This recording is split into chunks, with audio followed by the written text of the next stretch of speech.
Welcome to the Scene Snobs Podcast. Welcome, everybody, to the Scene Snobs Podcast. We are back again for another all-new, fun episode of the podcast. I am your host, Mick, and as you may see, my co-pilot tonight is actually my good friend, born in West Philadelphia, Mr. Sir Sturdy himself. You are very first princess tonight, and I love you know what's funny you say that is I did slap a Chris before, so it's saying. And he is kind of a comedian. Yeah. I love it, dude. I love the look. You look good. And you got your street trash shirt. Oh, I had listen. You know what it was we talked for whatever reason. No, you asked me if I've seen this before, and I was like, yeah. I was like, I actually have a shirt. I have the Blu-ray. I wore the shirt for you, honestly. I really did. I love it. I don't remember I don't know how this movie came up in combo when it did, but it did. Dude, I think it's great. I think Street Trash is a fun movie. People check it out if you're horror fans. Of course, the man, Sir Sturdy, comes in and usually he's basically a host at this point whenever he wants to join in. But he has a great show himself, and you need to check it out because tonight it's on at 8, and you're going to want to see it. Horror with Sir Sturdy podcast. Of course, that's Tuesdays and Thursdays during Sturdoween. You're going to want to check that out. And then, of course, Friday nights, Sturdovision, midnights, baby. But he does a watch party before. This week, Death Proof. I hope you're going to be there for it. Sturdy, you want to let the people know anything else before we get started? Really quick. No Friday show this week. the Friday show is gone to November like Wyclef, just because it's all revamping it a little bit, and just to kind of because I'm doing 2 shows a week plus popcorn and pints. But yes, actually, so we're Evil Death Trap tonight, part 2 on Thursday. But for all you Wizarding World Harry Potter fans, popcorn and pints, we are diving right into that this weekend. We're starting with Fantastic Beasts and going all the way through all the Harry Potter films, and it's gonna be a good time. It's gonna be a fun time, and I hope you're all there to enjoy it with us. Yeah. And yours truly will be there to add some lack of expertise, so make sure you join in for that. And I got to tell you guys this. Be ready for this. Mm-hmm. You guys are going to start listening to Popcorn and Pints a lot more because there's going to be a special character, and we came up with a special thing over there that you guys are going to talk about. You guys are going to want to tune in for that and check it out because it's going to be fun. It is. And we want it to stick like the Miyagi line. We haven't done the Miyagi line in so long, but I would definitely, I don't know if I would put either of these movies tonight on the Miyagi, above the Miyagi line for me. Good movies, and we'll get into all that. But oh yeah, I would, especially one of them. But we'll talk more about that when we review them, which will be a spoiler review of both Speak No Evil from 2022 and the new remake that just came out from 2024. Starring James McAvoy. So we'll be talking about that and more. I want to thank the sponsor of this video. Thank you so much, Sticker Mule. You guys are awesome. Go check out the link below. They're giving $10 off their first order, so go check them out. I got stickers. I ordered my stickers from there. They're all awesome. Got a whole bunch of keychains with the Scene Snobs on there, which is so much nicer. And I will tell you also, I do want to gush over one other sponsor of ours real quick. StubHub, which is also linked down below if you need tickets for anything. Mary and I were talking about going to see a show, and I can't believe I'm saying this to you, but 2 comedians that we really like, Martin Short and Steve Martin, are going to be in the area. In the area soon. What, you hate white men with white hair? Old white men. Wait! I don't hate. It's just they're not. Those Steve Martin's not funny. Neither is the other one, Leslie. First of all, Leslie Nielsen. Yeah, we found out you don't like him either. We know what it is. We know what it is. You're white hair racist. Is what it comes down to. I gotta find some white hair people that are funny. I'm sure there's some. We'll figure it out. I'm gonna keep a lookout. I appreciate that. But I do think Steve Martin and Leslie Nielsen are very funny. And rest in peace, Leslie Nielsen. But so I was looking for tickets, and I realized it's like a long commercial. But essentially, I went on StubHub, looked for it, and they had what I always wish everybody has, and some may, but I've never seen it. But StubHub had it today, and I loved it. It's the view from the seats you choose. So like how it's going to look, all the seats in front of you and everything else. I was like, this is amazing. I need this. StubHub is doing it right, and that's why I love them. So go check out StubHub. That's where I buy my tickets from. Link down below. Let them know Snobs sent you. Also, Sticker Mule. They're awesome too. So, guys, here we go. Are we ready? It's going to be quite the mystery tonight. It's our true crime episode. And the true crime we're talking about tonight, did he do it? I might even change the name of, of this episode to Did He Do It? Just Christ. I love it. But no, we're just talking about Diddy and the fact that he was arrested and denied bail and on so many charges. I can't even find them all listed. There's a lot. There's a lot of them. So I wanted to get you. So since we're talking about crime tonight, we're going to be talking about our favorite detectives and the movies and such. What do you think about all this? This is bonkers, right? I mean, it's one of those things where like you wish it wasn't real. And I don't mean as far as him getting arrested. Well, yes, him getting arrested, but also him doing all that disgusting stuff to people. Because it's like, we were just talking about this before we went live, just growing up, listening to his music, listening to the music that he was involved with, which is a ton of amazing music. And then just like seeing the music videos and seeing certain things, seeing certain shows and other stuff that you just like, this looks cool. This looks like a fun time. Like, I want to do this. And not even necessarily in the music way, but just like being around being around the things and all the fun stuff you've seen. And then you grow up and you just like, you realize that it's not what it seems. And he did a lot of dirty, fucked up shit to people, like a lot of disgusting stuff to people. And the video alone that we seen of Cassie right there alone should have had him locked up, in my opinion, because that's just disgusting. You shouldn't, and I'm going to say this, man or woman, you shouldn't put your hands on anybody. You shouldn't hit anybody. You shouldn't do that to a woman, but you shouldn't stomp a man out like that either. That's disgusting. There's no reason for it. It's just, at that point, you are just trying to establish like some sort of dominance, and you're just, but like not even in a sporting way, like you say about, animals, predator and prey, like, when they're establishing dominance, it's a natural sense. This is you just being a prick. But I mean, and for them, when they do it, like, that's just a part of their nature. That's just like, listen, this is how we're going to do it. Now, listen, I'm the leader, you're second in command, and so on and so forth, or whatever the case may be. With him, that was a normal thing. That was like a normal day to him. Yeah, I know. In a towel too. Like, first of all, when I get a towel that fits me, I'm not running anywhere in it. You have to be dedicated to run in a towel. Like, you have to be enraged. And I'm not saying it's justified by any means or anything. Oh, hell no. You have to be that disgusting of a human being to get that enraged to do that. But like I can't even fathom having to, like, if you screamed fire when I got out of the shower, I would be like, I would get back in the shower and hope for the best. It's like, well, like, I got water. Am I good? Open a window. Like, is this all right? I'm not running. Sounds like someone wants to get saved by a fireman. That just hurts. All right. I can save myself from the fire. I'm saying, listen, if I'm in a pair of shorts, I'll run. You know, we already said you're in the shower and you don't want to run, so you're just waiting for some big, strong brute to come save you and carry you out in front of your wife and kids. You're all holding him in his arm. He's all holding you in your arms. You're like this, all smiling and stuff. What do you think this is? And then that song playing in your head. I can't think of that song. You know that song when someone's getting carried. One of those love songs. Officer and a Gentleman. I know exactly the one you're thinking about. Yep. Love lifts us up. Yeah. Oh my God. Jeez, I put on, like, I take his helmet off and I put it on. And he's like swatting me away. Tell you to stop. You're singing. You're singing. You think it's in your head, but you're just singing the song off key. I just imagine myself doing that. And what would make it even funnier if Mary was like this? Not this again.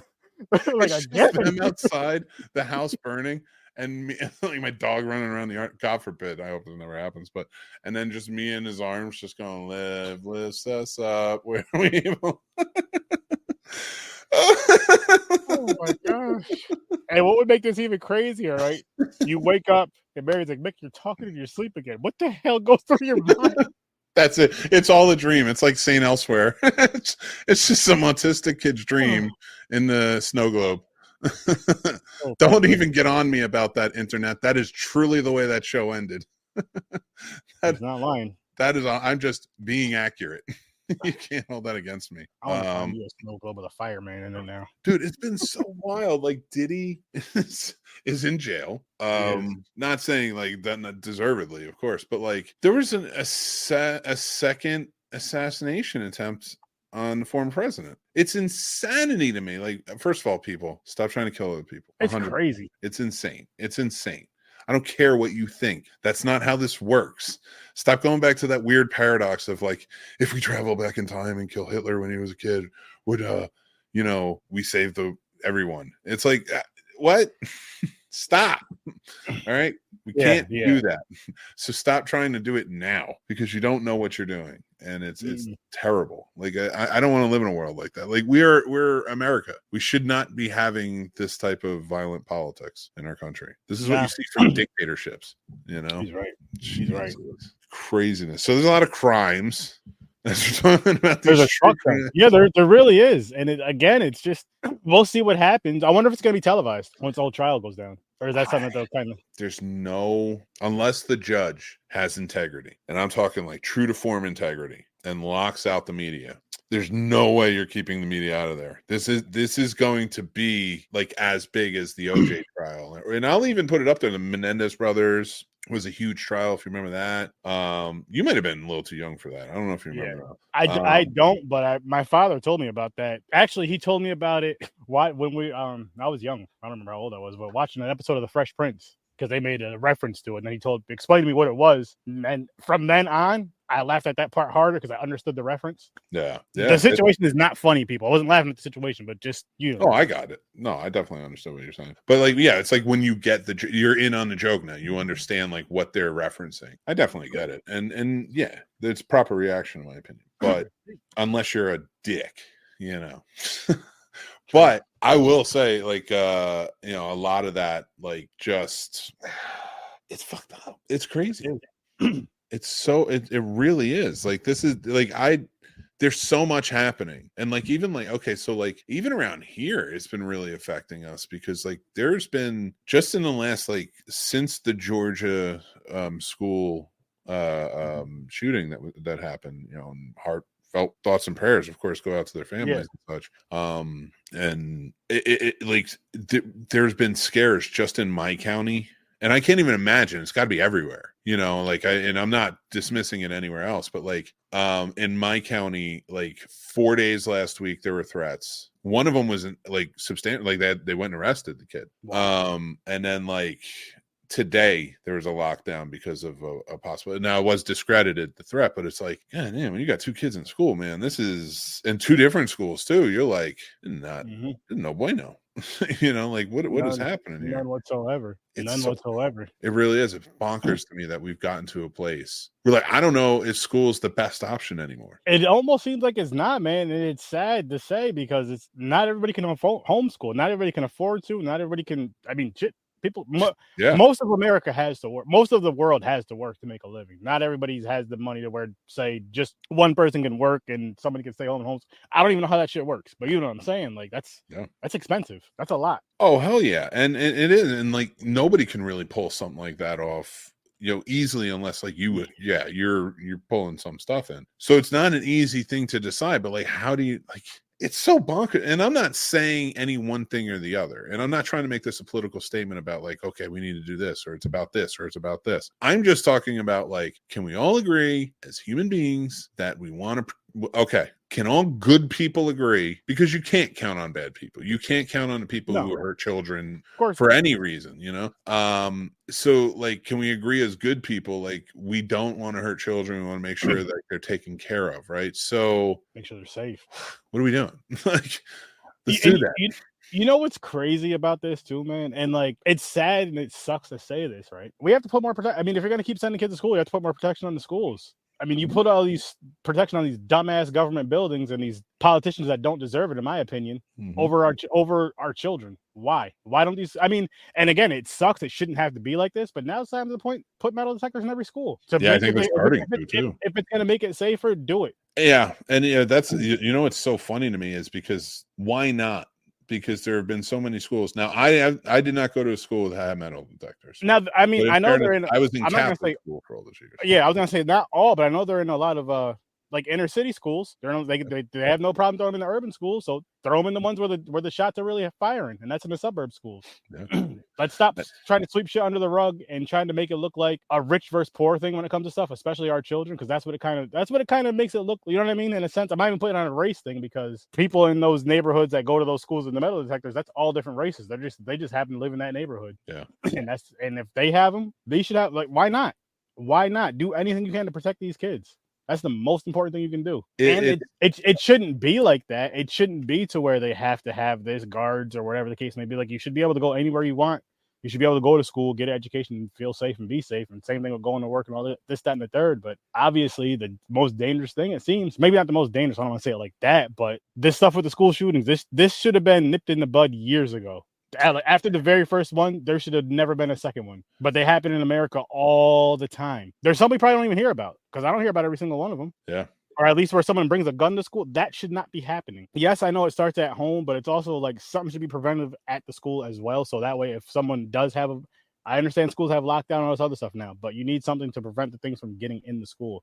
Yeah. And I don't understand where, like, listen, it's hard enough. Like, teachers get paid pretty much nothing, and it's disturbing. It's disturbingly so, and they have to put out even more money throughout the year for supplies for the school. Why doesn't the school supply the supplies for that? Yep. What other job do you have to go to? Like, I work in an office, right? If I had to print something out, I'm not going to bring ink to my job, am I? So why the fuck does the teacher have to buy pencils and all this other shit for the classroom to teach?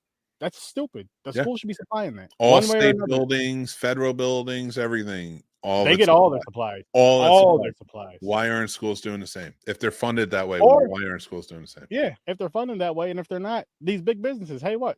Help these schools out. You billionaires, you got all this money. Start putting money into these schools. Start putting money into these kids. You think somebody like Amazon wants to do that? Hell, and I'm not saying they don't. I'm not saying there's not some charity that they're writing off or whatever and doing it. Whatever. Okay, let's be real. You donating to charity versus like me donating to charity, that's a drop in the bucket for you. Mm-hmm. Whereas, like, if I'm donating to charity, that means something. Like, it's really coming out of your pocket. It's really going to affect, like, yeah. I got to make sure I can afford, before I can even donate, I have to make sure I have the extra money, whatever I'm going to donate, that I can afford to do that. Because I have to take care of home first. That's always going to be first, but I always want to help. And I'm like, with me with the charity thing, I'm like, I don't know how the things work, but I feel like if I had the money, again, I'm just speaking because I don't know how it works. Maybe there's other things. So if I had the absolute money to do this, listen, okay, there's these like schools around where I grew up at. Listen, I'm just going to go there and listen, you guys need supplies. Every single classroom is going to be stacked with supplies. Not because it's through some charity and all this other nonsense. No. Boom. But listen, let's make sure all these schools have what supplies do they need? Let's make that's sure why we're not billionaires. But that's why, because the billionaires, of course, hold on. It starts there. And then it's like, okay, so every single kid needs a laptop. They have to have this to go. Okay, well, we need to supply that. Yeah. We need to supply it because not everybody can afford that. It's true. Well, I don't want to go off on that tangent. Like we were talking about, a lot of the stuff that's been going off, and you're absolutely right. And my point, like with the teachers and stuff like that, is like with the protection in schools, and that's hard enough. Like things that like those type of events are hard enough for police to handle, so, and they're not even, and right now, technically in schools, the teachers and the faculty are the first responders to helping these kids. Sometimes the kids are the first responders. Like, sometimes helping each other. Like it's bonkers that it's like that, and truly criminal. I don't like, I don't have any answers. I'm never gonna have answers. When we talk about this stuff, we're getting a little serious about it, and I don't want to. I want to take it to a fun place, but it's hard to do with this topic. I mean, really, when it comes down to it, like I said, decent people in the world. Like, can we all just agree, even in this country? Can we just agree in this country? Like, we want to, like, okay. This is why I'm getting on this, and I didn't really want to say it this way. Why am I watching a presidential debate where I heard a former president, now trying to become the next president, fight about their eating pets in Ohio? And we really got neither of them mentioning any of the school shootings, especially the one that just happened. That's where I get upset. That's where I get pissed off about it. And that's where I'm pushed a little far. They didn't really, there's no real talk about it. There's nothing really happen about it. But we have to get in desperation over pets that are not even real being eaten. And even if they were, fine. But like, I'm still prioritizing. I love my pet and I would do anything to protect it. But like, then protect it, Ohio. What do you want me to tell you? Like, I would fiercely protect my dog if somebody was coming to do that. Do the same if that's the case. Like, it's like screaming at a chair. It's like Clint Eastwood screaming out the chair that Obama wasn't sitting in. So, like, I realize when I'm saying to Ohio, protect yourselves from this thing that's not happening. Yeah, he's talking to you, Jason. You represent Ohio. One Ohioan in particular. Listen, that's the only one I personally know from Ohio. So you represent Ohio for us. I know a few. I know a bunch from Ohio, actually. Lovely people. So I figure Ohio is one of the better states. I'm going for me. I'm going for what I know, Mick. And so you have a few different sources. I have one. For Jersey, I have a couple sources. Like you, my cousin, a couple cousins. I heard Ohio is home to Blood Lake. Probably is. Oh God. Well, anyway, let's stop worrying about the pets, start worrying about the kids. Let's just worry about them both. Let's just worry about them both and take care of them both. I don't understand why it has to be one or the other, or just bickering and fighting. Here's a solution, people. Be nicer. Just be nice. It's easy. As the men said, be excellent to each other. And on top, you don't have to like everybody. Ignore them. Just be nice. Just be nice. I challenge everybody to go out. Oh, we didn't start that yet. I challenge everybody to go out. And we're starting in a second, though. That's going to be a bitch. So challenge everybody to go out and say one nice thing on any comment on anything. Just say something nice, please. There you go. Encourage somebody, or just like, what's up? Let's get this 5 takeaways movie detectives started. Our top 5 movie detectives. You ready, Sturdy? Yes, sir. I thought this would be a fun one, especially considering I've got my Beekman's World camera angle going. Batman. Like, it's anybody's listening to the podcast has no idea what I'm saying, but I love you. I'll take a picture of it when I'm done, so that way I can post it. Like, I'm in my Batman. Well, there you go. So, top 5 movie detectives. I thought this would be a fun one. Let's kick it around. I'm gonna have you kick us off with your number 5. What's your number 5 movie detective? Clarice Starling. Ooh, good one. I contemplated her for my list.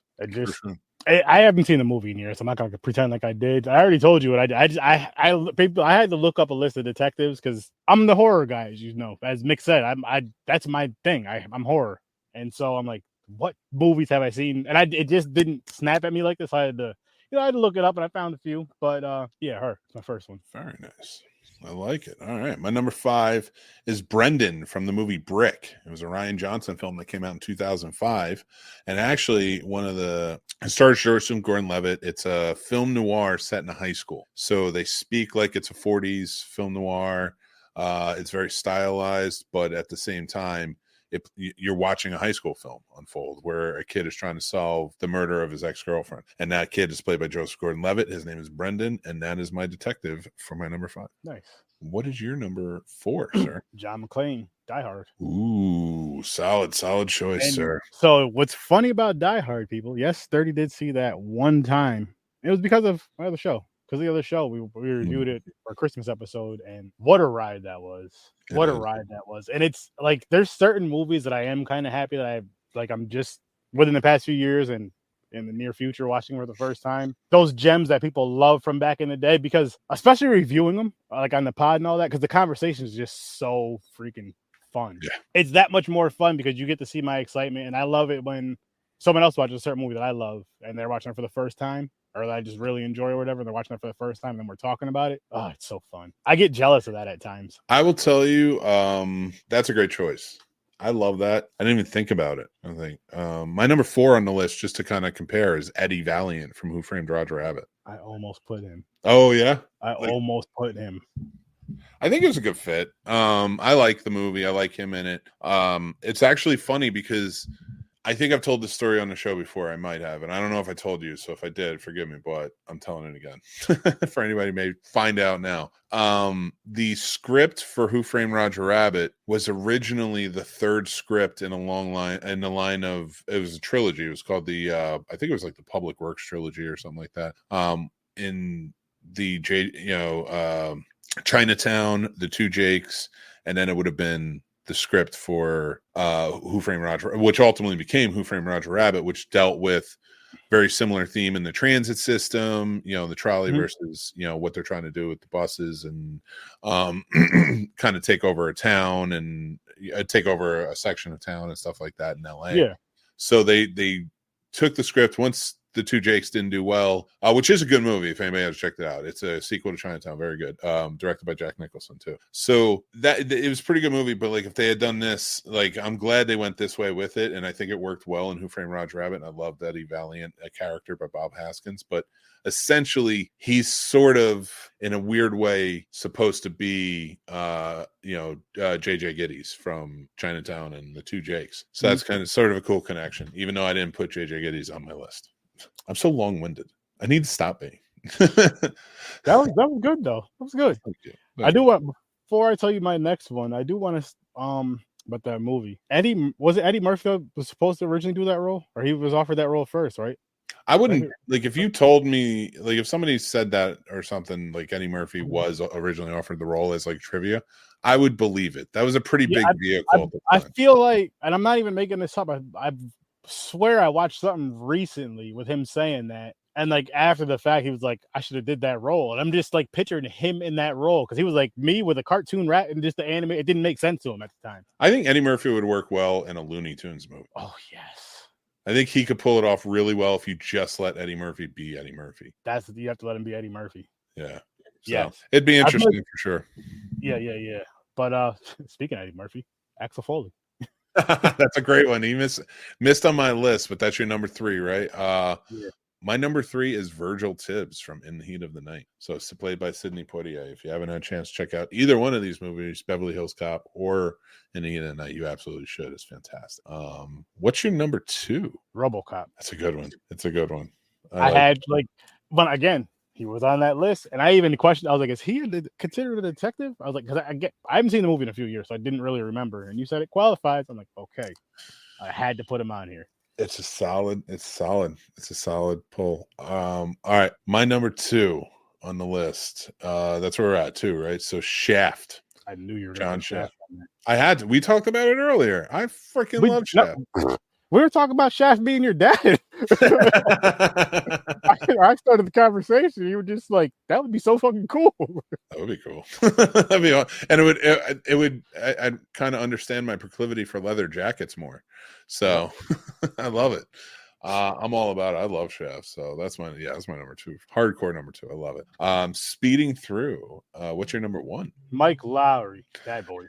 Mike Lowry, Bad Boys. I like it. I actually went with a team because you can't solve it without all of them. And that is the team of Mystery Inc. for my number 1. The Scooby team, baby. The Scooby gang. They're my favorite because they're spooky adventures. I never even thought of that. I love it. I was only thinking, and I know they have a live action movie. I was only thinking of live action movies, and the Scooby-Doo movie didn't even think about it. But I actually like the cartoons way better than the movies. In fairness, though, they have 48 movies, and only a few of them, like maybe like 4 or 5 of them, are live action. Oh, so I didn't even know because a lot of those they made a lot of animated movies that came out straight to video. I didn't even know that. I just seen a lot. I just remember seeing the cartoon. I probably seen some of the movies, just didn't even. Maybe I don't remember. But that's a good one. I have one honorable mention, and it's Dick Tracy. Part of it is because of the name. I mean, Dick and Tracy. Never mind. I remember seeing that movie back in the day as a kid in the early 90s. It came out in 1990, and I have never seen it since. I do want to watch it again, I think. Yeah, you absolutely should. I think you should. Popcorn and Pines, watch out because we're gonna have a Detective Will and Dick Tracy's gonna be on there. Oh man, I'm gonna start putting them together. Be happy about this. I already know Shaft is gonna be on there. Shaft is 100% gonna be on there. If you guys haven't seen it, you're in danger of too much on. Shaft happening. Put them both on. Which one? What do you mean both? I'm sorry. There's 5 Shaft movies. Oh, so do a Shaft. Shaft can have its own little thing then. Yeah, we could do a little Godzilla franchise thing for just Shaft. We could have fun with that. But that's our 5 detectives, and we thank you guys for watching. Let us know what your 5 detectives are. You can let us know in the comments, or you can head over to our Discord. Best way to do that is to join up on our Patreon. That's how you get invited in. You can either join for free, or you can join the paid tiers.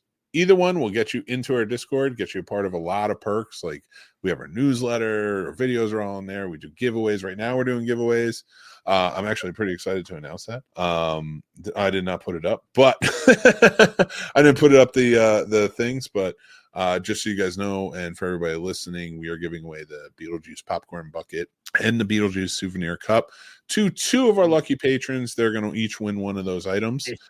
Yeah, it's going to be exciting, man. I'm super excited. Yeah. So, and we're going to do that on our Halloween show. We'll do that. Oh no, we're doing it on Halloween. We're going to kick it off right before Sturdy's show. We'll pick the 2 winners. So if you guys want to be invited, you just got to follow over on right here on Patreon. He's right. And listen, people, the Discord is fun. The Discord is really fun. I'm not going to tell you. Everybody has a great time. We're always doing marathons now. Yes. Lots of marathons and stuff. You guys are going to want to join it just for that alone. Because sometimes I host them. And you guys know how I am. And this guy up here hosts them. We have a few hosts. And we have a great time in there. You guys are going to want to. Just that alone is fun.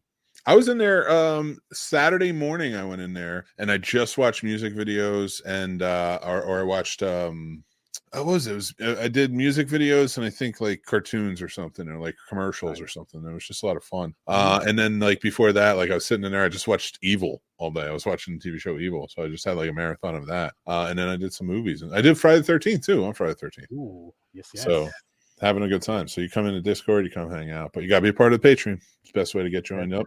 So head over to the Patreon, follow for free, or join one of the pay tiers. Appreciate the support if you do. Thank you. All right, it's gonna be wild. You know what? I think let's get started here. And before we do, I just want everybody to know this is gonna become a wild conversation. I feel so. Sturdy and I both have feelings about both of these movies. Strong. We watched Speak No Evil from 2022 and Speak No Evil from 2024. We're gonna review them. We're gonna start with Speak No Evil from 2022. The story essentially, this is gonna be spoilerish just for people, so you all know. Mm-hmm. So if you don't mind, too bad. No. Let me put that up so everybody sees. So I took a gummy. Nice. Get myself prepared for your show. So yeah, I'm gonna prep after we're done with this one. More. Well, I want to get started on talking about Speak No Evil from 2022. The story is basically a family, a husband, wife, and their daughter, young daughter, about I'd say 8 or 9, maybe 10. They're out on vacation in Tuscany, just kind of traveling around. They meet they're Danish. They meet another Danish couple. No, Danish met a Dutch couple. Dutch couple, that's right. They go, yeah. Okay, sorry, they're Dutch. So the Danish go out and they meet a Dutch couple while on vacation. They become friendly, hang out. The Dutch couple invites the Danish couple to their house for the long weekend. They go. Things become sinister.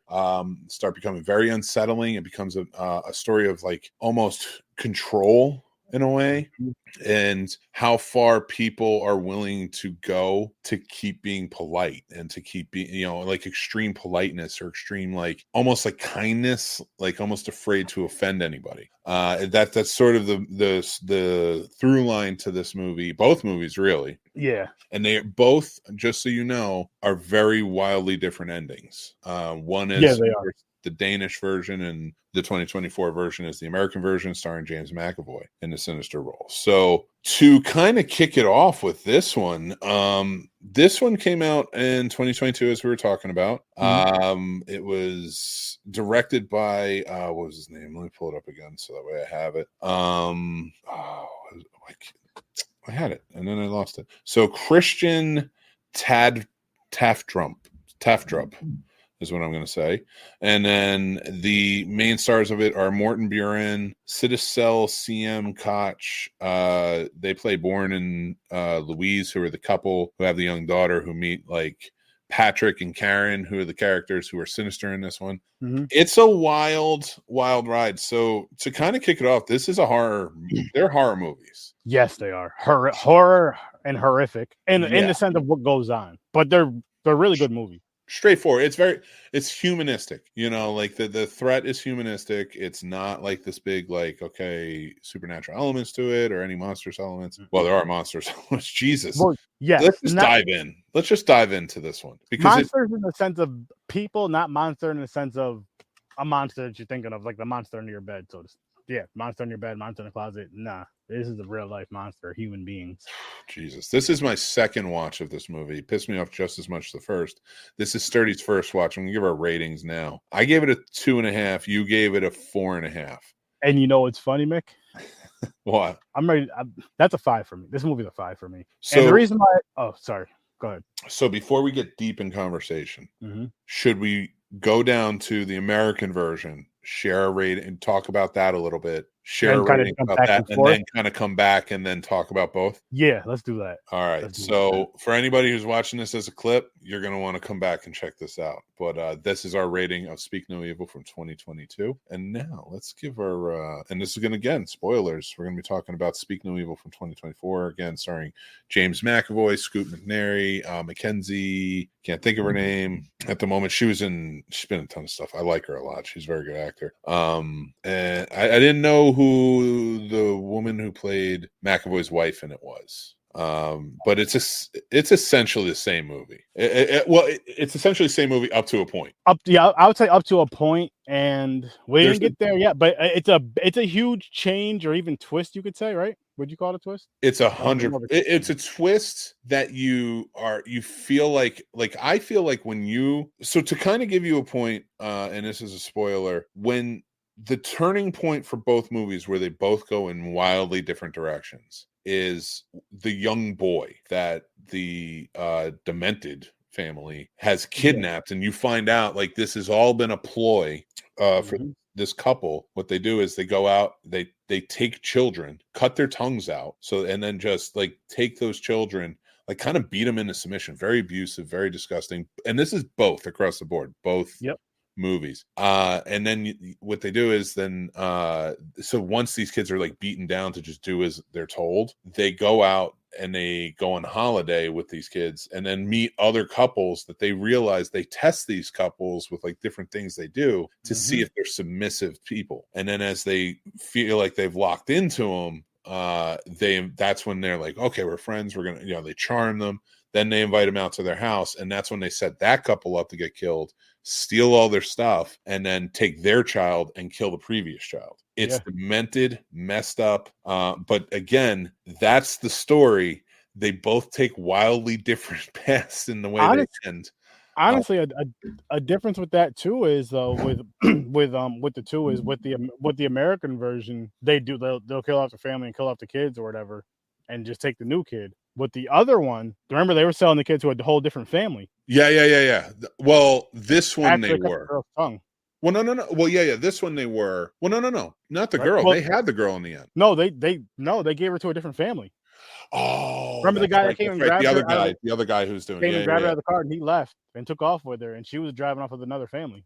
Yes. So like completely first off, we'll get to that reaction. Let's finish up this one real quick. It is I just want to give our ratings for this one, and then we can get started on both movies, because I'm like trying not to say too much until we're comparing and contrasting. Okay. We both gave 3.5 out of this one. I really liked it. I liked it more than the original. And I'll get to why in a second, because the original pissed me off. Naturally, it's what it was meant to do. But it was too unbelievable for me. But anyway, I'll get there. So that's our ratings for Speak No Evil 2024, 3.5 each. All right. I realize this is disjointed, but the turning point for each movie is when you discover who the kid is. The boy that they with. It's Abel in the original movie, and it's Ant in the American in the American version, and which he's wearing a football shirt, and they're in England. Like he's wearing essentially a Giants jersey, and they're in England. It's like, come on. It's like, let's be real. Let's be real. Really quick, can we speak on that and something that I found strange? Well, let me finish. I just want to finish the point, because I've been trying to get this out. That's the turning point for each movie, because you find Abel, like the father Bjorn in the movie, who's the submissive jerk off one.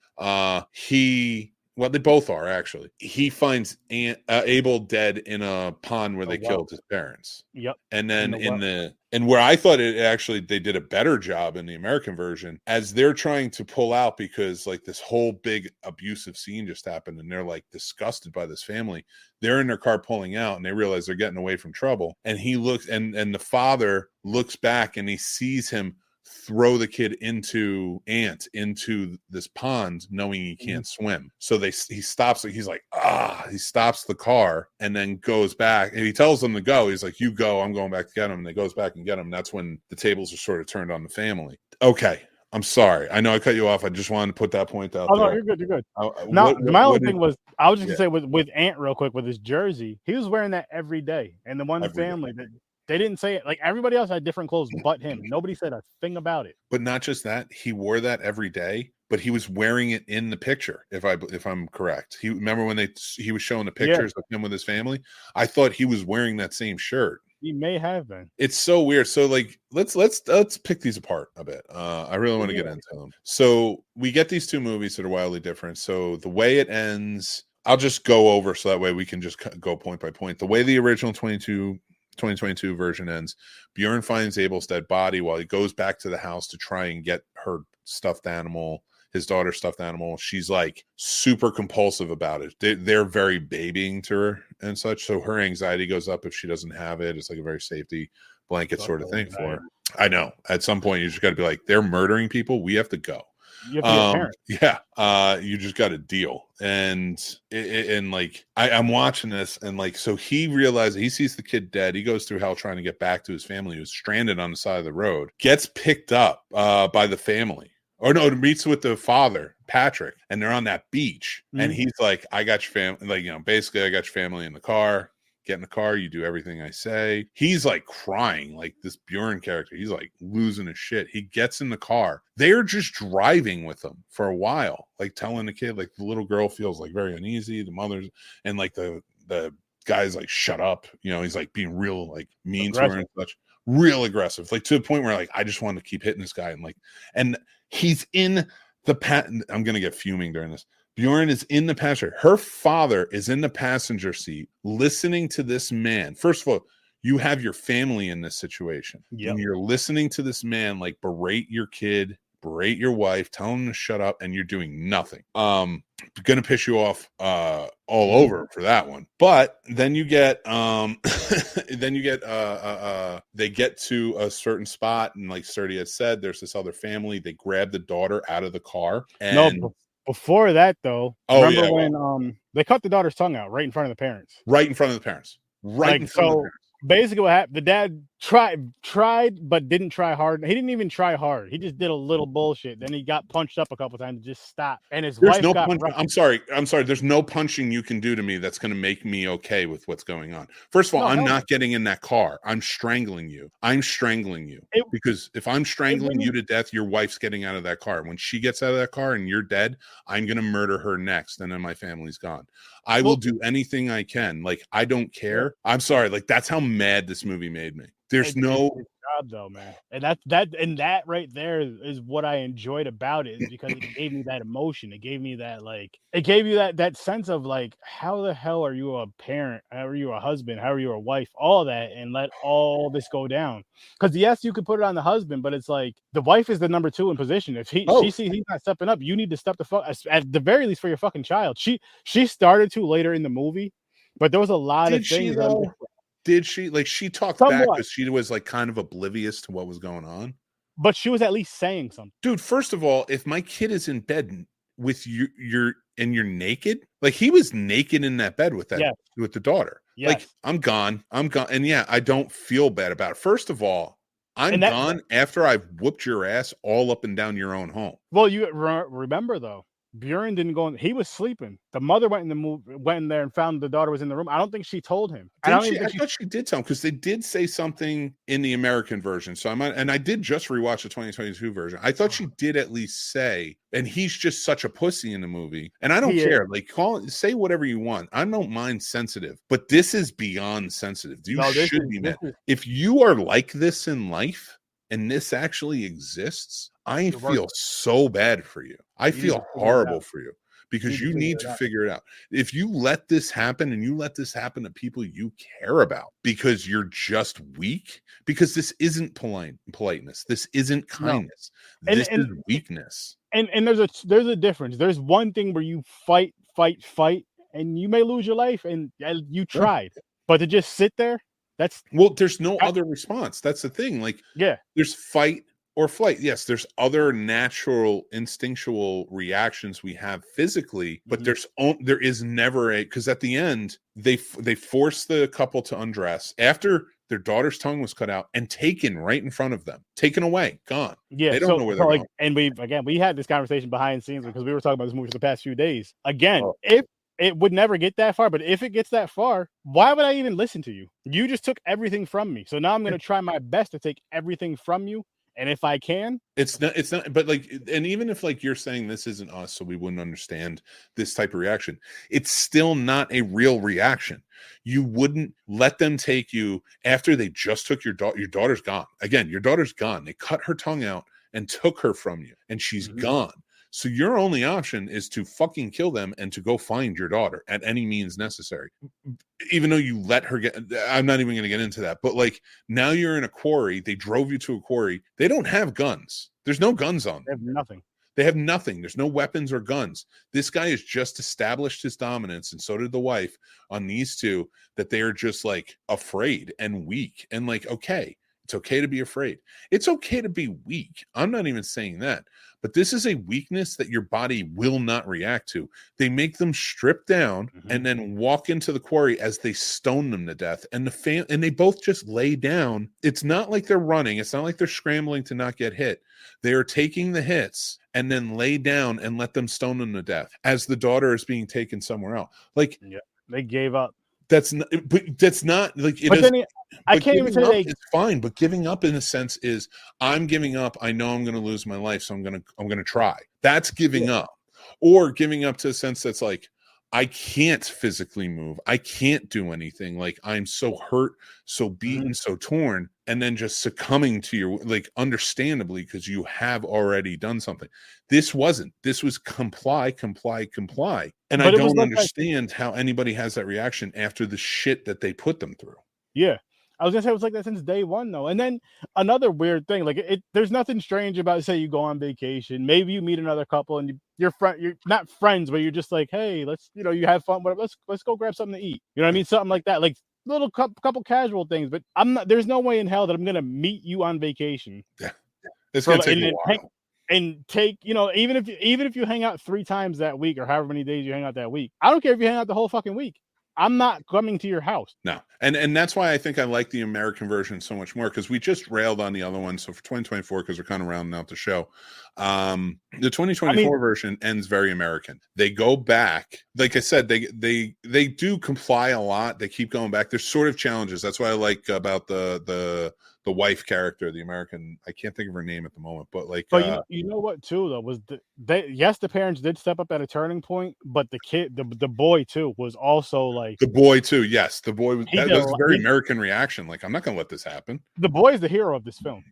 100%, and that's what I want to touch down on before we move on or do anything else. So it ends with the ending where the turning point is here. Instead of him going back to get the doll, they went back to get the doll. He bitched them out more. He made him climb a ladder, get the doll. Like, they really just screw with this family. Mackenzie Davis, that's her name in a character who plays the Scoot McNairy's wife, the American wife in it, does a great job the entire time of almost challenging McAvoy's challenges. He won't. Scoot McNairy's character won't. He just does everything. He's like complying until it's time to not comply. Until it literally it's a visceral reaction. He has to do something. He has to fight or it's over. And again, I can take flight in a movie. I can take fight in a movie. If like they were running around, like maybe they got all the way naked, but as soon as that first rock hit, they were like, we have to run. And like they just couldn't help. Like she got hit in the head, maybe died, and then like he went back to fight and they killed him. That's a more believable story. Or like they just caught them. Or you could say that or like if they made it look better or more believable, I guess when they're getting stoned, like say if she got hit in the head first, got knocked down, he just was like, you know what? I give up. I'm at least going to shield her. Yeah. Then I get that as well. But again, I still like that one better. I still like her better. But the cool part about all of it is with the American version for me that I really liked was the stoning. They did pay it off because the young boy Ant who was trying to warn the kids, warn him the whole time, as being real dismissive and being just really fighting back. And like McAvoy is so terrifying in this movie. He is he is an abusive dad in this movie. Like, I don't know what he called on, but like, he was scaring me in this movie. And like, he's a type of guy that like I understand and I'm afraid I would ever turn into. You know, like I'd be terrified because like it's so easy for somebody to become like this, that type of monster. And like the kid in it does such a great job of an abused child, which I recognize as well, and a little bit too much with the blonde hair and the blue eyes. So it was just one of those movies that really spoke to me. And his face at the end, because they pay off the stoning at the end, they overcome them. James McAvoy's character, they take him down, and like he's still challenging them, and then the boy smashes his face with the brick. He gets his like justice for all the abuse that this kid went through, and they drive off, and this kid's just sitting in the car, and you see this terrified face. The only thing I can compare, I'm not comparing the movies, I'm not saying the movies are on the same level, but the only thing I can compare that face to that was so well acted and so well done by this kid is this movie called Come and See, which is the hardest movie anybody will ever watch. I guarantee it. It's horrifying, and it's the hardest movie anyone will ever watch. You will walk away from that hurt and demented a little bit more. So just by saying that, but like the boy's face in that, it was very reminiscent. It was just the trauma surging through, shine through. It was wonderful acting, really well done. I think McAvoy killed it. I liked Mackenzie Davis in this. The little boy was very good. Everybody did a great job. I'll say for both movies, there was really good acting. Yeah. I just did not like that ending. I just think that ending is bullshit. That's fair. That's fair. I don't even care about the tragic ending, because you're not even, it's they're getting killed in that first movie in 2022 isn't a tragic ending for them. It's the tragedy is the little girl. Yeah. When you see it 100%. later, and it's such, the only thing I will say, not bookend, but like the sort of like opposite approach they took to the ending, where you're like zoomed in on the little girl. Clearly can't talk, tongue cut out, and she's just submitted to the life that she's in, and they're driving up to a new place to go to the next con and whatever, and then you end it with the little boy in the car being brought to safety, realizing that all of this terror is over. That to me was a good payoff after the 2022 version. That was too tragic of an ending for me. That is fair, but my reasoning for liking the other one better is because like the 2024 version, yes, leading up, everything leading up, but it had the happy end. It had the happy ending to an extent, because there's nothing happy about what happened. Of course, if it's real life, there's gonna be trauma and all that other stuff, but again, for the movie, it had a happier ending. But for the other one, like that one's gonna stick with me a lot more. You know what I mean? Like that one, I'll think about so much more. That one, I'm gonna carry with me more. That one is the one that I'm gonna recommend to people more. I just liked it better. I think because it's more horrific at the end of the day. Like fuck the parents, but like that child gets taken away. And that's the thing. Like I don't even care about them. It's the fact that the child wasn't protected. Because you could even think about it from. Oh, well, actually, no, I want to go back to this. In both movies, one thing that I did really, really love, and I felt like it was one of the hardest lines I've ever seen in a movie, is when, why are you doing this to us? Because you let me. Not because I can, not because you're home, not because you were here, because you let me. And that was some cold shit. And they delivered both those lines, and they both did it effectively. But that 2022 version, the fact that it's after the daughter's tongue getting cut off, the daughter getting taken, all that. And they're stripped down nude. They're officially at the end of this journey. They're going to die. Like there's no way you think you get out of this, because they've just made you strip down in a quarry by yourselves at night. What's going to happen? Right. Yeah. So, and the fact that the first thing you want to know is, and like, you're right, that line was delivered perfectly in that movie. And it pisses me off even more, because it's like, because you did let him. So, but, and I want to see, and here's the thing, people, if you've watched both of these movies, or if you haven't, I suggest you watch them both, honestly, seriously, and compare them. But think about, like, if a week later, 2 weeks later, a month later, which one are you still thinking about? You're gonna be thinking about that one that really left that bigger impact. Like, I mean, for me at least. But that's the beautiful thing about it. I get it, but I'm also coming from the perspective of James McAvoy really reminded me. It was very familiar, and it scared me. So that stuck with me quite a bit, because even like the other dad did too. The other dad, the guy who played Patrick, because he was Patty in that movie, McAvoy, but then Patrick, the Dutch dude, when he goes into the kid's room at night and he's screaming at him, he's like, "Stop crying!" And he's yelling. That's happened to me, and when I listen to that, I'm like jumping like that. But what drives me nuts is that's the dad that kid would turn into McAvoy. So that's where I see like a correlation in this movie. That's the dad that would the kid would turn up to be McAvoy. And that's what scares me. It's just that generational, it feels so familiar and stuff like that. So like these movies are really well done. I do think you should watch both for both perspectives. I don't think anybody should write off the American version as just American version and like not at all. I think it's well done. I think it's well acted, both of them, and I think they just take different routes. And I do think that an American version would end like this. I'm sorry, and this isn't, I do love fucking America, but whatever. Like, and I'll say it, but I don't think an American. This is a Straw Dogs ending, and I like this remake. And Straw Dogs, great movie too if you haven't seen. But yeah, that's my stance. I mean. I'll tell you like this, people. My revenge in this type of situation would be go watch I Saw the Devil. See the end of that movie. Yeah, well, I do watch Straw Dogs too. Yes, if you do like this movie, watch both those movies. Those movies are very good for what we're talking about here. Disgusting, because that one, right? Because honestly, I don't want to spoil it, but just saying what happens in the beginning of I Saw the Devil, and then the way that it ends, that revenge is sweet. It is. It's so good. All right, let's move on. So we're finishing out the show, guys, because we're going to be getting on a sturdy show. But we have an all-new mixed movie pick. That's right, from 1963. I chose To Kill a Mockingbird. If you haven't read it, it's a great book. If you haven't watched it, it's a great movie. Atticus Finch, played by Gregory Peck in the movie, is the epitome of character and integrity. He plays a Southern lawyer who takes up a case where a black man is falsely accused of beating and raping a white woman in the South. And it becomes very vicious towards him. But Atticus Finch stands up.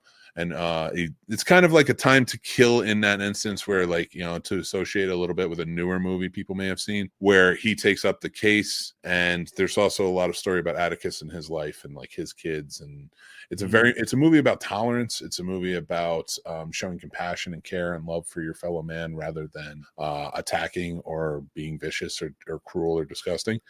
Great themes in the book, great themes in the movie, and very well acted. We are going to be doing tomorrow or Thursday should be coming out a brand new classic film review on To Kill a Mockingbird with more information about the movie and behind the scenes. So go check that out. But I want to thank my wonderful guest tonight, Mr. Sir Sturdy himself. Yes, Go check out the Horror Sir Sturdy podcast coming up next. You're definitely going to want to follow. I can't wait. It's going to be a really good time. We're talking about a movie called Evil Dead Trap. And then part 2 will be talked about on Thursday, like I said. And you're going to want to join up on his Discord so you can watch the Blackwell Ghost 3 tomorrow night. I can't wait to check it out. 8 o'clock Eastern time. And I got to say this. Listen, I have a foreign correspondent on my show. Thanks to this gentleman right above me right here. You're going to want to tune in just for him alone, because this guy he's very, very knowledgeable. And I really appreciate his friendship. I really appreciate his knowledge. Shout out to you, Trevor, because it's just so cool. When I'm down here, it's just so cool when you find other people that are interested in things that you are, and including like the really weird, strange, crazy shit. Like that's the guy to go to. And for him to not only have that, but then to have the knowledge of like these other cultures and know how to just pronounce it, the respect he has for him, that's so dope. So big shout out to you. Yeah. And Trevor is awesome. Go check him out on Ambassador Radio and Media. Troy Hill's joining in too. Troy Hill Talks usually joins in, so you can check him out as well. But I will say this, he's absolutely right. And you can go check Trevor out. We did 16 weeks. There's a 16-part series here on the Scene Snobs channel where we talked about every Godzilla movie and the TV series and everything else. So go check that out. You can check out Trevor. He's very smart too. You can check out Trevor on Horror Sir Sturdy. I want to say thank you to my guest, Horror Sir Sturdy, coming in and co-hosting with me. Paul is on location. He is working. Good luck, Paul. We love you, buddy. We hope you're having a great time, man. It's so fun. He is working as a PA on Bloody Summer Camp 2. We wish him all the best. And guys, but until next time, next week, we're going to be talking about book adaptations in the movies. We're going to have a really good time with that one, so make sure to join in for it. We're going to talk about it for Stephen King's birthday. I'm Mick Manhattan from the Scene Snobs. I want to say thank you guys so much for joining in. Remember, join up over at the Patreon, get you into the Discord, get you a lot more other stuff where you're part of the channel even more. We're going to be moving behind the Patreon with our live shows, after the 5th anniversary coming up in October. So you're going to want to check that out and be a part of it. So make sure you just follow over there. That will be for the free members as well. So can't wait to be a part of it with you guys. Thank you again. Remember to join the Snob Nation. We love movies. So remember, and I fucked it up, but it's live, so it's okay. So I'll go with it. We love movies, and we know you do too. So join the Snob Nation. That's the saying. Remember to be kind. Remember to be kind, stay classy, and take care of yourselves. And talk to you soon. Bye.